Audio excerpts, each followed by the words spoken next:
Арма қазағым, жақын арада бір кісі менен сұраған еді, сіздің пікіріңіз қалай болады мынандай тақырыпта дейді.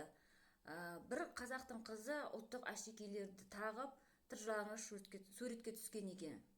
Басқа қыз ұлттық киімді киіп алып, шестің үстінде билеген екен. Сосын қазақтың жігіттері үлкен тақа, ұзын тақа киіп алып, қар үйдің ішінде билеген екен дейді.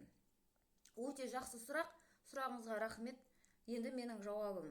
Мен өзім либералмын, бірақ либерал деген нәрсе қазір көптеген адамдар әртүрлі түсінеді екен. Өкінішке орай, мына біздің сондай әрекеттерге барған жастарымыздың түсінігі бойынша либерализмді былайынан түсінеткенде, мен қазақты төмендете аламын, қазақтың бетіне түкіре алам, және ол бостандық, ол демократия деп түсінеді екен. Жоқ, қарақтарым менің. Оның барлығы қазақофобия болады. Және сіздерге өте мягкий приговор беріп отыр. Сонымен ана Африка елдеріндегі, Латын Америкадағы елдегі қыздар ұлттық әшекейлерін киіп, олар тыржалаңаш суретке түсіп жатқан жоқ. Тек біздің кейбір абыройсыз жаңағы қазақофобтарымыз сөйтіп сондай әрекетке барып жатыр. Африка елдерінде бар кейбіргі ұлттар, этностар жаңағы жоғарғы киімдерін кимейтін, емшектері көрініп тұратын, не қылатын.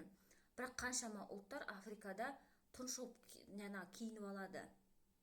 Сонымен қоса, жігіттеріміз тақа киіп, ана Мекка мен Мединаға, я болмаса Тас-Махалға барып, екі жерге де барып, сояққа билеп көрсін, сосын біз көрейік, үндістер, арабтар оларға не дейді екенін.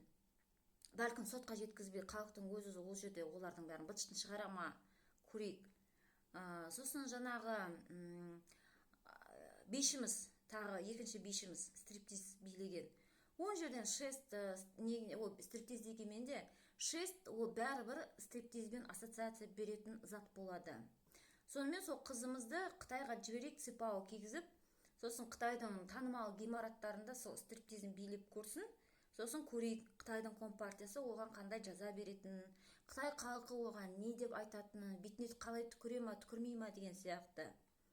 Олар мысалы былайынан бүйтіп шекара деген нәрсені білмеу, ол өте үлкен нәрсе. Либерализм деген ол мен қазақты шеттете алам, бетіне түкіре алам деген нәрсе емес. Ол қазақтың бетіне түкіріп, қазақты унижать ете алам десеңіздер сіздер, ол расизм болады. Ал нағыз либерализм, демократия, ол қай жерде жүргеніңді ұмытпау және сол елдің соның ұлттық мәдениетін барлығын қорғау деген нәрсе болады. Аман болыңыздар.